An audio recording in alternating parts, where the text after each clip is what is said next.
এ কি সৈকত, তোমার এই অবস্থা কেন? তুমি এভাবে দাঁড়িয়ে আছো যে? আরে তুলি, তুমি চলে আসছো, চলো চলো ভেতরে চলো। ওয়েট, একদম আমার ধরার চেষ্টা করবে না। আগে তুমি আমাকে এটা বলো, তুমি এই পোশাকে কেন? তুমি না এই বাড়ির মালিক? বাড়ির মালিক হয়ে তুমি কাজের ছেলের পোশাক পরে আছো, আবার তার মধ্যে তুমি কেমন করে পান খাচ্ছো। ইস, ছি ছি ছি, ঘৃণা লাগতেছে।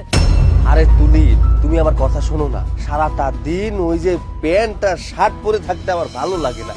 এর জন্য আমাদের এই যে রহিম চাচা, কাজের লোক, ওনার কাছ থেকে এই যে লুঙ্গি আর শার্টটার গামছাটা নিচ্ছি। আমার সুন্দর লাগতেছে না? তোমাকে একদমই সুন্দর লাগছে না, একদম কাজের লোকের মতো দেখতে লাগছে।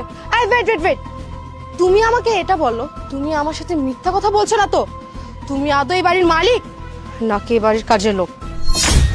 আরে তুমি এসব কি বলছো বলো তো? হ্যাঁ, এই যে লুঙ্গি গামছা আর শার্ট পরলে কি মানুষ কাজের লোক হয়ে যায় নাকি? চুপ কর মিথ্যাবাদী। তুই কি ভেবেছিলিস তুই আমাকে মিথ্যা কথা বলে আমার সাথে প্রেম করে অন্যের বিরাট বাড়ি দেখিয়ে আমাকে বিয়ে করতে চেয়েছিলিস? তুই আমাকে বিয়ের পর সিনেমার কাহিনী শোনাতিস যে তোমাকে পাওয়ার জন্য আমি এসব করেছি। আমি এখন এই মুহূর্তে এখান থেকে চলে যাব। আর আজকে যদি আমি না আসতাম তাহলে তোর এই আসল রূপটা আমি দেখতে পারতাম। তুলি, তুমি আমার গালে থাপ্পড় দিলে? আচ্ছা মানলাম, আমি এই বাড়ির মালিক না, আমি এই বাড়ির কাজের লোক। তাতে কি হয়েছে? তুমি তো আমাকে ভালোবাসো, তাই না? সেটা তোমার ভুল। আমি তোমাকে ভালোবাসিনি,